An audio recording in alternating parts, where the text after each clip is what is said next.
శాస్త్రి గారి పాటకి కేవలం మీరు అన్నట్టుగా పదాలు పేర్చడం అది కాకుండా కానీ కథని చెప్పడమే కాకుండా ఒక ఒక ప్రయోజనం, ఒక పరమార్థం ఉండాలని తాపత్రయపడ్డారు.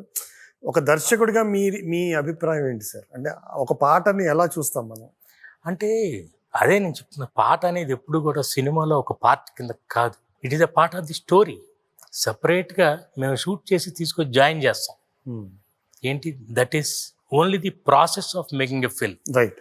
ఒక సాంగ్ని సపరేట్గా షూట్ చేసి తీసుకొచ్చి జాయిన్ చేయటమే. కానీ పాట రాసేటప్పుడు అలా కాదు.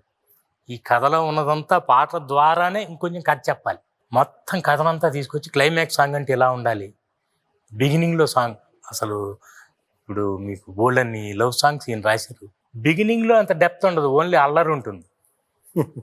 ఇప్పుడు మల్లీశ్వర్లో నీ నవ్వులే వెన్నెలని ఎంతసేపు ఆ అమ్మాయిని పొగట్టం అది ఇది, కాన్ఫ్లిక్ట్కి వెళ్ళేంత వరకు ఒక విధంగా ఉంటుంది. వెళ్ళిన తర్వాత మూడ్ మార్చేస్తారు, ఇలా లిరిక్స్తో మూడ్ మార్చేస్తారు, ట్యూన్తోనూ లిరిక్స్లోను. Of course music director hats off to the Koti garu, ఎలాంటి డెప్త్ ఉన్న మ్యూజిక్. వీళ్ళిద్దరు కాంబినేషన్ అని అంటే అమృతమే మా పాటలు.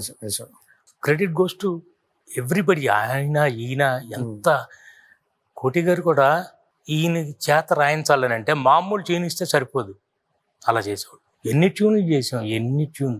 ఎవరు రాస్తున్నారు పాట, ఫలానా ఒక విధంగా ఉంటుంది ట్యూన్, ఈయన రాస్తున్నారు ఒక విధంగా ఉంటుంది ట్యూన్.